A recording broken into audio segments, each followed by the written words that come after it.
यवतमाळमधील एका जंगलात मोहफूल वेचायला गेलेल्या युवकाला मारहाण करण्यात आली। गवळी समाजाच्या युवकांनी पोलीस ठाण्यात तक्रार दिल्यावर पुन्हा धमकावण्यात आले। खोटी साक्ष नोंदवून प्रकरण बी फायनल करण्यात आली। मारहाण करणारे हे गुजरात राज्यातील असून त्यांना दिग्रस येथील पोलिसांनी मदत केल्याचा आरोप आहे। खोटी साक्ष देणारे आणि पोलीस यांच्या विरुद्ध कारवाई करण्यात यावी या मागणीसाठी दिग्रस तालुक्यातील भिलवाडी येथील पुंडलिक कुरुडे यांनी स्वातंत्र्य दिनापासूनच जिल्हाधिकारी कार्यालयासमोर उपोषण सुरू केले आहे। आपले पूर्वी गेले होते जंगलामध्ये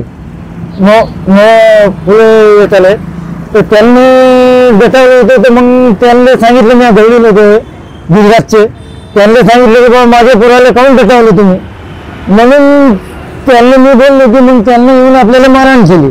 हे पहिले वाद आहे साहेब। पण दुसरा वाद की बाबा आमच्या साल केस कशी लावली तो ते मागे घे, मागे जर नाही घ्यायची तर तुला अजून पुन्हा आम्ही मारून, म्हणून हे दुसरं प्रकरण हे झालेलं आहे। खोटी साक्ष घेऊन त्यांना आपल्यावर आपली केस बी फायनल केली आणि आपल्यावर 354 लावली। हे आपली बी फायनल केली। ते बाहेरगावचे पुरे येतो सर, एक बी आमच्या गावातलं नाही आहे।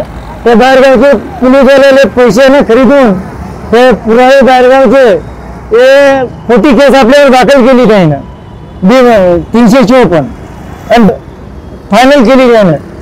पोलीसवाल्याने सर्व जे केलेलं आहे, हे जाधव आमचे बीड चेंबर आहे, त्यांना केलेलं आहे की मी पोलीस स्टेशन गेलो।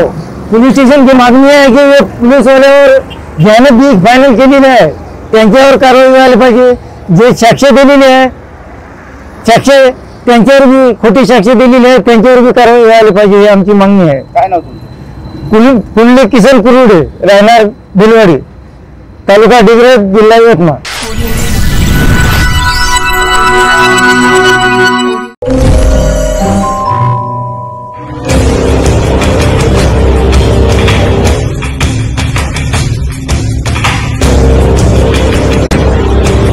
अगड़म बगड़म तिगड़म नागपुर में होगा जादुई दुनिया के नए नए चमत्कार। अब नागपुर में पहली बार डायनासोर, गॉडजिला और गोरिल्ला और आदमखोर भेड़िया एक मंच पर एक साथ। 13 अगस्त से रोजाना 3 शो, 1, 5 और रात 8 बजे विदर्भ हिंदी साहित्य सम्मेलन, झांसी रानी चौक, नागपुर में। बुकिंग्स के लिए विजिट करें www.badshahmagicalworld.com।